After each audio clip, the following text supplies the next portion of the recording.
চেষ্টা চালাবে, যেহেতু মঙ্গলবার সুপ্রিম কোর্টে মামলাটাও হয়েছে। না, রাজ্য সরকার তো বসে আছে, কিন্তু এমন একটা ব্যাপার হচ্ছে যেন যখন আন্দোলনকারী তাদের আন্দোলনকে সম্পূর্ণভাবে সমর্থন করেছেন মুখ্যমন্ত্রী, কিন্তু তারা যখন বলবেন তখন রাজ্য সরকারকে আসতে হবে, এরকম একটা ন্যারেটিভ তৈরি করা, এটা বোধহয় মানুষের কাছে ঠিক একটা ভালো বার্তা যায় না।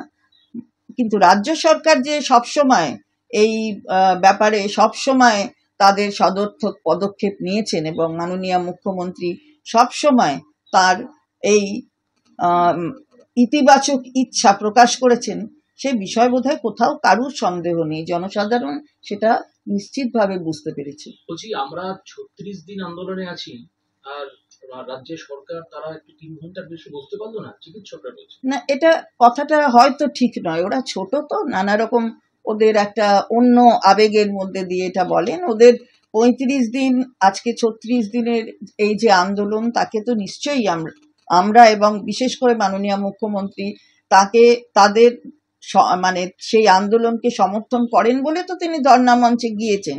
কিন্তু এটাও তো মনে রাখতে হবে যে মাননীয় মুখ্যমন্ত্রী 10 তারিখ অর্থাৎ মঙ্গলবার 2 ঘন্টা বসেছেন, তারপর বুধবার বসেছেন, বৃহস্পতিবার বসেছেন, শুক্রবারে গিয়ে আবার তাদেরকে ডেকেছিলেন, বসেছেন, শনিবারে তাদের বাড়িতে ডেকেছেন, নিজে ধর্ণা মঞ্চে গিয়েছেন। তাই শুধুমাত্র 3 ঘন্টাটাকে বললে কিন্তু সেটা বোধহয় ঠিক হচ্ছে না, ওরা ছোট, তাই জন্য হয়তো এইভাবে বলছে। কর্তব্যরত অবস্থায় পুলিশ কর্তাকে গ্রেফতার করা হলো খুন এবং ধর্ষণের মামলা, এটা কি পুলিশের কাছে কতটা লজ্জা? সিবিআই মামলা দেখছে, সিবিআই যেটা মনে করবে সুপ্রিম কোর্ট সেটা দেখছে, সেটা সিবিআই সেটা বলবে সুপ্রিম কোর্টের কাছে, এটা নিয়ে আমাদের কিছু বলার নেই। দিদি, আপনি নিজেও বললেন যে পরিষেবা কোথায় কোথায় সমস্যা দেখা যাচ্ছে, তাহলে দিদি এই সমাধান সূত্র কিভাবে বেরোবে? সেটাই তো মাননীয় মুখ্যমন্ত্রী বারবার বলছেন যে কর্মবিরতি না করে কর্মক্ষেত্রে ফিরে আসতে। তো সেটা ওরা কি সিদ্ধান্ত নেবেন সেটা ওদের ব্যাপার।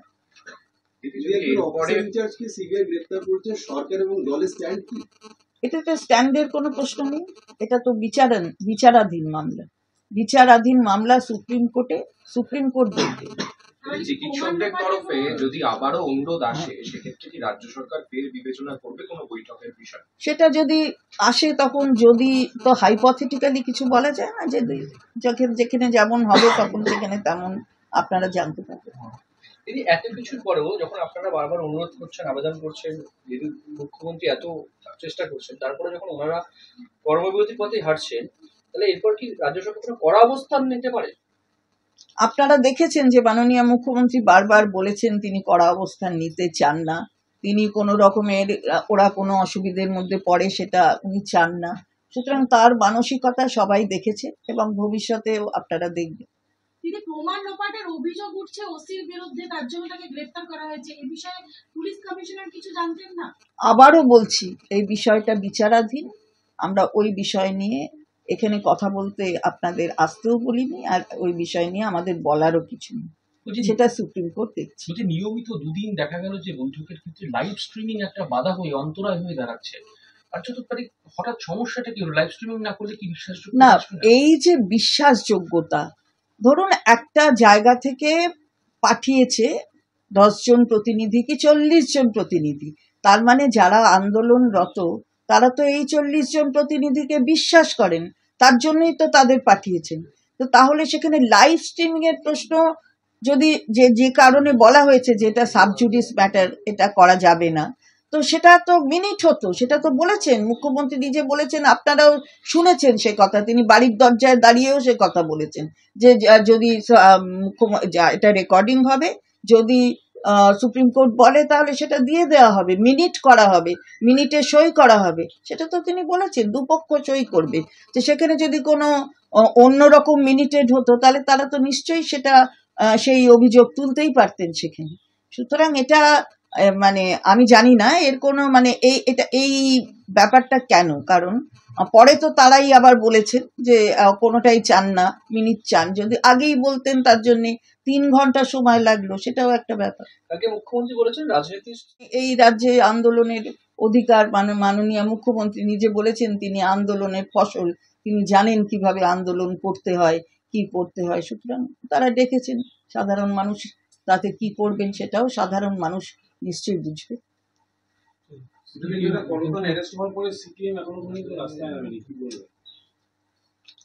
সেটা কি করে বলবো, তারা রাস্তায় নামেনি কেন, কে তাকে অন করছে, কে তাকে ডিসঅন করছে, আমি তো বলতে পারবো না। তদন্ত হচ্ছে, জানতে পারবেন সব। দেখুন, কিসের কার প্রভাব আছে সবাই আপনারা দেখছেন এবং দেখবেন। সুপ্রিম কোর্ট দেখছে মামলা। আমরা তো মনে করি যে এরা জুনিয়র ডাক্তার, তারা নিশ্চয়ই উপলব্ধি করবে যে তাদের এই জনসাধারণের জন্য তারা যে যে কাজ করবার কথা সেগুলো কাজ করবে এবং কর্মক্ষেত্রে ফিরে আসবে। গতকালকে যখন বৈঠক শুরু হওয়ার আগে জুনিয়র ডাক্তাররা ওখানে ছিল, তখন আপনার বিরুদ্ধে যেটা অভিযোগ করা হচ্ছে, আপনি নাকি বলেছিলেন যে ঘাড় ধাক্কা দিয়ে বার করে দেওয়া হবে। এরকম যদি আপনারা শুনে থাকেন তাহলে বলবেন। আমি এই ধরনের কথা কখনো ব্যবহার করি না, এমনকি নিজের বাড়িতেও কখনো এই ধরনের কথা ব্যবহার করি না, এটা সবাই জানে। আমি কেন বলতে যাব? এখানে আমাদের মাননীয় মুখ্যমন্ত্রী তিনি ডেকেছেন, আমি ঘাড় ধাক্কা দিয়ে বার করে দেবো এটা বলা যায়? আমি তো যতগুলো দেখলাম, আমি কোথাও দেখতে পেলাম না যে আমি এরকম ধরনের কথা বলেছি কোথাও। মানে আমি ভুল করেও বলে ফেলেছি কি না নিজেকে ভাবছিলাম, কিন্তু দেখলাম না, এমন ভুলটা আমি কখনো করি না। কিসের জন্য ঘাড় ধাক্কা দেবো? ওরা ছোট ছোট ছেলে, আমার ছেলের মতন, আমি কখনো ঘাড় ধাক্কার কথা বলতে পারি? আমরা বলছি আমরা চলে যাচ্ছি। 3 ঘন্টা হয়ে গেছে, 3 ঘন্টা সময়, তারপরে আমরা অপেক্ষা করেছেন মুখ্যমন্ত্রী, এবার আমরা চলে যাচ্ছি। আপনারা দেখবেন বিভিন্ন যেগুলো ক্লিপিংস গুলো ঘুরছে তাতে সেটা বলা রয়েছে। যদি কেউ ভুলে আরেকটু বেশি ওটাকে মানে বাড়িয়ে বলে, সেটা ছোট বাচ্চা তো, ওরা বলতেই পারে, ছোট তো, ছেলেরা ছোট। আমরা নিশ্চিতভাবে মাননীয় মুখ্যমন্ত্রীও যথেষ্ট, মাননীয় মুখ্যমন্ত্রীকে নিয়ে অনেক কিছু অনেকে অনেক সময় বলেছেন, অনেকে তিনি ক্ষমা করে দিয়েছেন। তার পথ অনুসরণ করি এবং আমিও মা, আমি জানি যে ছোট বাচ্চারা, ছেলেরা এরকম অনেক সময় বলে, তা আমিও কিছু মনে করছি। আরজিকর ঘটনা ধিক্কার জানাই, আমরা চাই অপরাধী শাস্তি পাক। এখন এটা সুপ্রিম কোর্টের তত্ত্বাবধানে আন্দোলনকে সমর্থন করে সুপ্রিম কোর্টের কথাকে মান্যতা দিয়ে সামঞ্জস্যতায় বসতে চেয়েছিলেন মুখ্যমন্ত্রী। আন্দোলনকারীরা একটা চিঠি দেওয়া হয়, মুখ্যমন্ত্রী সময় দেন 6টা থেকে 9টা পর্যন্ত, তারা দাঁড়িয়ে যান, কিন্তু তারা সাড়া দেননি। সবাই যখন বেরিয়ে যাচ্ছে তখন তারা আলোচনা করতে চেয়েছেন, তাই আর হয়নি। 9 আগস্ট একটি মেয়ে খুব নক্কারজনকভাবে নির্যাতনের শিকার হয়েছিল এবং তার মৃত্যুও হয়েছিল। সেই 9 আগস্টের পর থেকে জুনিয়র ডাক্তাররা আন্দোলন করেছেন, কর্মবিরতিও করেছে। আমরা মাননীয় নির্দেশ মতো রাজ্য সরকারের পদক্ষেপ নিচ্ছি। মুখ্যমন্ত্রী গতকাল বলেছেন, জুনিয়র ডাক্তারদের এই রকম বৃষ্টিতে কষ্ট তোমরা করছো, সেখানে দাঁড়িয়ে বেশ কয়েকটা দাবি তিনি মেনে নিয়েছিলেন। তিনি পরবর্তীতে জুনিয়র ডাক্তারদের পক্ষ থেকে তারা তার সঙ্গে দেখা করতে চায়, কয়েকদিন ধরেই কেউ দেখা করতে আসেনি। মাননীয় মুখ্যমন্ত্রীর পক্ষ থেকে বলা হয়েছে কেউ যাতে না ভেজেন, তিনি কতটা স্নেহপ্রবণ তার বাড়ির দরজায়, তখন যদি আলোচনা না চান তাহলে 1 কাপ চা খেয়ে চলে যাবেন উনি বলেছেন। 6টা থেকে 9টার মধ্যে একটা বাড়িতে 40 জন আসা জায়গা দিয়েছেন, 40 জনকে আসার নির্দেশ দিয়েছিলেন আধিকারিকরা সবাই। যখন এবং আমিও বেরিয়ে যাচ্ছি 3 ঘন্টা অপেক্ষা করার পর, তারা যখন বলবেন তখনই সরকারকে রেডি থাকতে হবে। এই কর্মবিরতি মানুষের পক্ষে কতটা প্রাণঘাতী হচ্ছে। অন্তত 7,000 মানুষ বিভিন্ন অপারেশনের জন্য অপেক্ষা করছেন। মাননীয় মুখ্যমন্ত্রী সবসময় তাদের প্রতি সহানুভূতিশীল। 7 জন ডাক্তারকেও সরিয়ে দিতে বলেছেন। তিনি বলেছেন জামা কাপড় তারা যখন বলবেন তখনই সরকারকে রেডি থাকতে, খতিয়ে দেখার কথা বলেছেন, যা যা করার তিনি বলেছেন। এটা একটা বিচার বিভাগীয় বিষয়, কিন্তু মুখ্যমন্ত্রী সবসময় তার সহনশীলতা দেখিয়েছেন। জাস্টিসের দাবি তো মুখ্যমন্ত্রী নিজেও করেছেন। নিজেদের আবেগকে শ্রদ্ধা সবাই জানায়। তিনি নিজে মুখ্যমন্ত্রী হিসেবে নয়, বড় দিদি হিসেবে যতটা মাননীয় মুখ্যমন্ত্রী করার। রাজ্য সরকার তো বসে আছে, কিন্তু তারা যখন বলবেন তখন সরকারকে আসতে হবে, এই ন্যারেটিভ তৈরি করা এটা বোধহয় ঠিক নয়। ওদের 36 দিনের আন্দোলনকে শুধুমাত্র 3 ঘন্টা মুখ্যমন্ত্রী অপেক্ষা করছেন। বিচারাধীন মামলা সুপ্রিম কোর্টে, এটা তার মানসিকতা। তিনি এই যে বিশ্বাসযোগ্যতা, ধরুন 10 জন প্রতিনিধিকে বিশ্বাস করে পাঠিয়েছেন, এটা রেকর্ডিং হবে 3 ঘন্টা। কার প্রভাব আছে? সবাই আমরা মনে করি এরা জুনিয়র ডাক্তার, এরা কর্মক্ষেত্রে ফিরে আসবে, আমরা তার পথ অনুসরণ করি। অর্থাৎ 9ই আগস্ট যেদিন একটি মেয়ে নির্যাতনের শিকার হয়েছিল, এবং খুব নক্কারজনকভাবে এই নির্যাতনের শিকার হয়েছিল এবং তার মৃত্যুও হয়েছিল। সেই 9ই আগস্টের পর থেকে সবাই জানে আজকে যে জুনিয়র ডাক্তাররা তারা আন্দোলন করছে বিভিন্ন ইস্যু নিয়ে এবং তার সাথে কর্মবিরতিও করছে। আমরা রাজ্যের মাননীয় মুখ্যমন্ত্রী তার নির্দেশ মতো রাজ্য সরকারের পক্ষ থেকে বিভিন্ন পদক্ষেপ নেওয়া হয়েছিল, সেটাও সবাই জানেন। এবং তারপর হাইকোর্ট থেকে সুপ্রিম কোর্ট অবধি এই মামলা যায় এবং পুরো তদন্ত এখন সিবিআই এর হাতে। অনেকবার মাননীয় মুখ্যমন্ত্রী নিজে জুনিয়র ডাক্তারদের এই কর্মবিরতি থেকে বিরত থেকে তাদের কাজে ফেরার জন্য আবেদন জানান। আপনারা জানেন যে 10 তারিখেও মাননীয় মুখ্যমন্ত্রী 2 ঘন্টা অপেক্ষা করেছিলেন, 11 তারিখেও 2 ঘন্টা অপেক্ষা করেছিলেন, 12 তারিখেও 2 ঘন্টা অপেক্ষা করেছিলেন, 13 তারিখে অর্থাৎ 13 তারিখেও মাননীয় মুখ্যমন্ত্রীর পক্ষ থেকে জুনিয়র ডাক্তারদের কথা শোনার জন্য এই অপেক্ষা হয়েছিল। গতকাল অর্থাৎ 14 তারিখ আপনারা জানেন যে সবাই যখন ধর্ণা মঞ্চে জুনিয়র ডাক্তাররা, তখন মাননীয় মুখ্যমন্ত্রী সেই ধর্ণা মঞ্চে যান। তিনি মুখ্যমন্ত্রী হিসাবে নন, দিদি হিসাবে সকলের কাছে অনুরোধ করেন যে তাদের যা যা দাবি তিনি খতিয়ে দেখবেন এবং তারা বিচার পাবে। তারা যে দাবিগুলো করছে সেই দাবিগুলো নিয়ে তিনি খতিয়ে দেখবেন এবং তিনি নিশ্চিত করেছিলেন যে বিচার পাবে। এবং আপনারা দেখেছেন যে তাদের বলেছেন যে এরকম কষ্ট তোমরা করছো, তোমাদের বয়স কম, আমি চাই না যে কেউ অসুস্থ হও। এবং সেখানে দাঁড়িয়েই বেশ কটা দাবি তিনি মেনে নিয়েছিলেন, তিনি ঘোষণা করেছিলেন। যেমন রোগী কল্যাণ সমিতি সম্পর্কে তিনি বলেছেন যে সব সমিতিগুলোই ভেঙে দেওয়া হলো এবং পড়ুয়ারাও এই সমিতির সদস্য হবেন। এই সবগুলো দাবির মধ্যে ছিল জুনিয়র ডাক্তারদের, সেগুলো তিনি সেখানেই বলেছেন। পরবর্তীতে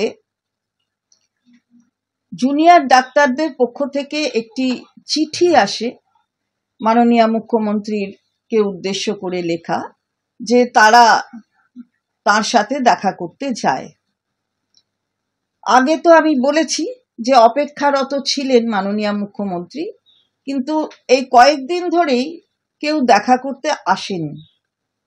তো তারপর মাননীয় মুখ্যমন্ত্রীর বলার পরে এই চিঠি আসে ডাক্তারদের পক্ষ থেকে, জুনিয়র ডাক্তারদের পক্ষ থেকে, এবং সাথে সাথেই প্রায় বলা যায় যে মাননীয় মুখ্যমন্ত্রীর পক্ষ থেকে একটি উত্তর যায় যে কালীঘাটে তার বাসস্থানে যাতে জুনিয়র ডাক্তাররা 6টার সময় আসেন, সন্ধ্যা 6টায়। সেই মতো মাননীয় মুখ্যমন্ত্রী, রাজ্যের chief secretary, DG, home secretary এবং আরো উচ্চপদস্থ আধিকারিকরা তারা অপেক্ষা করছিলেন এবং আমিও ছিলাম সেখানে। 6টা থেকে তাদের এই যে আসতে বলা, সেই থেকে তারা আসলেন এবং টানাপোড়েন চলল 9টা অবধি। মাননীয় মুখ্যমন্ত্রী অপেক্ষা করলেন 6টা থেকে 9টা অর্থাৎ 3 ঘন্টা অপেক্ষা করলেন। খুব বৃষ্টি, বাইরে খুব বৃষ্টি পড়ছে জোরে, এবং মাননীয় মুখ্যমন্ত্রী যাতে কেউ না ভেজে তার জন্য পুলিশকে নির্দেশ দিয়েছেন যে তাদের মাথায় যেন ছাতা ধরে, তাদের যেন ভিজতে না হয়। আজকে একটি সংবাদপত্রে সেই ছবিও আছে, দেখবে যে পুলিশ ধরে আছে, তাদের মাথায় ছাতা ধরে আছে যাতে তারা না ভেজে। আসলে ভিজলে অসুখ করবে সেটা মাননীয় মুখ্যমন্ত্রী তিনি অনুধাবন করেন, এবং তার প্রকৃতি কিরকম, তার নেচার কিরকম, তিনি কতটা স্নেহপ্রবণ সেটা খালি বলবো না যে বাংলার মানুষ জানে, সারা ভারতবর্ষের মানুষ জানে, এমনকি সারা পৃথিবীর মানুষ জানে। 8টা নাগাদ মাননীয় মুখ্যমন্ত্রী তিনি নিজে বেরিয়ে এসেছেন এবং তার বাড়ির দরজার সামনে তখন তিনি নিজেও হাত জোর করে বলেছেন যে আসুন কথা বলুন, যদি কথা বলতে নাও চান, আলোচনা না চান, তাহলে 1 কাপ চা খেয়ে চলে যাবেন। কিন্তু 8টার পরেও 9টা অবধি কেউ কিছু তার উত্তরে বলেননি। অর্থাৎ তারা কিসের আলোচনা করছিলেন, কেন বললেন না, সেটা হয়তো তারা বলবেন যে কেন তারা 6টা থেকে 9টার মধ্যে তাদের সুবিধা হলো না দেখা করার, অথবা যে একটা বাড়িতে 40 জন আসা এতটা জায়গা থাকে না, কিন্তু তা সত্ত্বেও ছোট এরা, সুতরাং তাদের কথাকে যথেষ্ট গুরুত্ব দিয়ে মাননীয় মুখ্যমন্ত্রী তাদের 40 জনকেই আসার কথা নির্দেশ দিয়েছিলেন এবং অনুমতি দিয়েছিলেন। কিন্তু দেখা গেল যে তারা 9টা অবধি কিছু বললেন না। যখন মাননীয় মুখ্যমন্ত্রী 9টা অবধি অপেক্ষা করলেন, তারপরে সবাই যখন আধিকারিকরা এবং তার সাথে আমিও যখন আমরা বেরোতে যাচ্ছি, ওদের বলে যে আমরা বেরিয়ে যাচ্ছি, তখন ওরা মাননীয় মুখ্যমন্ত্রীর সাথে আলোচনা করবেন বলে বললেন, যে তারা সমস্ত যা যা তাদের প্রিকন্ডিশন ছিল সেই প্রিকন্ডিশনগুলো তারা আর সেগুলোর উপর জোর দিচ্ছেন না, তারা মাননীয় মুখ্যমন্ত্রীর সাথে বসবেন। তো 3 ঘন্টা, মনে রাখবেন, আগে কয়েকদিন ধরে 2 ঘন্টা করে অপেক্ষা করেছে, আপনারা সেটা সংবাদ মাধ্যমে দেখিয়েছেন, মানুষ জানে। এবং তারপর গতকাল 3 ঘন্টা অপেক্ষা করেছেন। তারপরে যখন 3 ঘন্টা অপেক্ষা করার পরে বেরিয়ে যাচ্ছে সবাই, তখন তারা বললেন যে তারা দেখা করবেন। তাহলে এত যে সময় দেয়া হলো, তাহলে তারা যখন বলবেন তখনই সরকারকে রেডি থাকতে হবে কথা বলার জন্য। এটা যেন মনে হলো এরকমই একটা কোনো ব্যাপার। মুখ্যমন্ত্রী নিজে 8টার সময় তাদের কাছে বলেছেন, তাতেও সাড়া পাননি। তো আজকে বুঝতে হবে যে এই কর্মবিরতি মানুষের পক্ষে কতটা ক্ষতিকারক হচ্ছে। ইতিমধ্যেই 29 জন মানুষের প্রাণ গিয়েছে, এটাও সবাই জানেন, এবং কয়েক হাজার মানুষ বিভিন্ন অপারেশনের জন্য অপেক্ষা করছেন। অন্তত 7,000 মানুষ, তার মধ্যে 1,500 মানুষ হচ্ছে হার্টের পেশেন্ট, যাদের খুব সত্বর দরকার অপারেশন করবার। তাছাড়া সন্তান সম্ভবা মহিলা, তারা প্রসব করবেন। প্রসবের যন্ত্রণা তো আটকে রাখা যায় না। প্রসবের যন্ত্রণা যখন হয় তখন মায়েরা উপলব্ধি করতে পারেন যে সেটা কতটা যন্ত্রণাদায়ক, কিন্তু তা সত্ত্বেও তার মা হবার যে প্রবল বাসনা, সেই বাসনা থেকে এই যন্ত্রণা তারা ভুলে যান। কিন্তু সেই মায়েদের প্রসব করাটাও কতটা অসুবিধাজনক হয়ে যাচ্ছে সেটাও তো একটা দেখতে হবে। জুনিয়র ডাক্তাররা, তাদের সাথে তো সবসময় মাননীয় মুখ্যমন্ত্রী তাদের প্রতি সহানুভূতিশীল। তিনি নিজে বলেছেন তিনি দেখবেন, তিনি যা কিছু আছে সব বিচার করে খতিয়ে দেখবেন। এমনকি তারা 7 জনকে সরিয়ে দিতে বলেছিলেন, সেই 7 জন ডাক্তারকে সরানো পর্যন্ত হয়ে গিয়েছে। তো তো তারপরেও মাননীয় মুখ্যমন্ত্রী সবসময় সহনশীলতার পরিচয় দিয়েছেন। মাননীয় মুখ্যমন্ত্রী সবসময় এই জুনিয়র ডাক্তারদের যাতে কোনো রকমের অসুবিধা না হয়, তাদের বৃষ্টিতে যাতে তারা না ভেজে, তারা যাতে ভিজে গেলে জামা কাপড়, এমনকি তিনি বলেছেন জামা কাপড়ও আমি দিয়ে দেব, তোমরা বৃষ্টিতে ভিজো না, অসুখ যাতে না হয় সেটা দেখা নিশ্চিতভাবে দায়িত্ব সকলে। মাথায় ছাতা দেবার নির্দেশ দিয়েছেন, তা সত্ত্বেও মানেননি কেউ। তো এটা কিরম হচ্ছে যে তারা যখন বলবেন তখনই সরকারকে রেডি হয়ে থাকতে হবে যে তাদের কথা শোনার জন্য। আমি বিনীতভাবে আবেদন করব যে মাননীয় মুখ্যমন্ত্রী যা যা করবার করেছেন, খতিয়ে দেখার কথা বলেছেন, সমস্ত দাবি, যার মধ্যে অনেকগুলি দাবি তিনি নিজেই ধর্ণা মঞ্চেই তিনি এই রোগী কল্যাণ সমিতি ভেঙে দিয়েছেন, সবকিছু যা যা করবার সেগুলো করেছেন এবং আরো করবার যে তিনি সেগুলো বিচার করবেন সে কথাও দিয়ে এসেছেন। তো এরপর আর কি বলার থাকতে পারে? সুতরাং এটা একটা সাবজুডিস ম্যাটার। তিনি নিজেই বলেছেন যে যা যা বলার সেটা নিশ্চিতভাবে মহামান্য সুপ্রিম কোর্ট সেটা দেখছেন, তাদের ডিরেকশন থাকবে।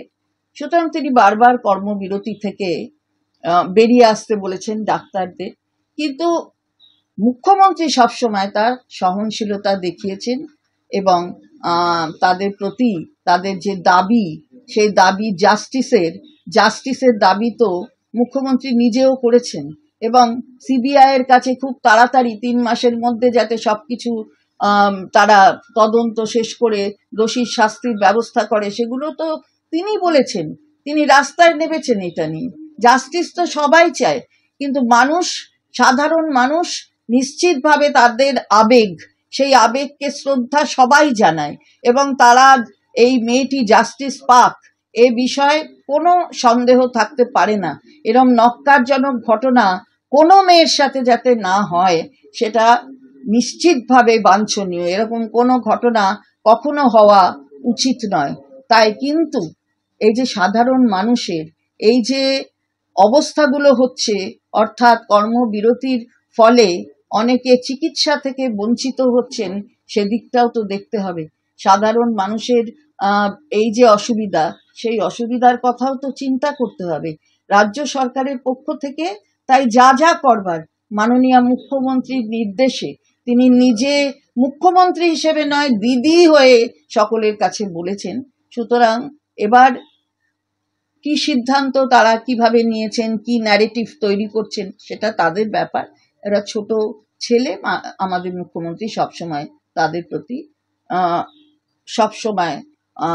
প্রতি অনেক সফট কর্নার তার, সেটা তার প্রকৃতিই বলে, সবাই জানে, সেটা তিনি তার প্রকাশও করেছেন। সুতরাং আজকে যে চিঠি আমাদের কাছে রয়েছে আপনারা দেখতে পাচ্ছেন, আপনারা জানেন, আপনাদের কাছেও আছে, যে চিঠি ওরা দিয়েছেন, যে চিঠি এখান থেকে কালকে গিয়েছে মাননীয় মুখ্যমন্ত্রীর অফিস থেকে তাদের আসার জন্য, সবটাই আপনারা জানেন। আমার কাছেও সেই চিঠি আছে। তো সেটা আমরা বলবো যে যতটা মাননীয় মুখ্যমন্ত্রীর করার তিনি কিন্তু করেছেন। একটা প্রশ্ন, যে আমরা দেখেছি নবান্নের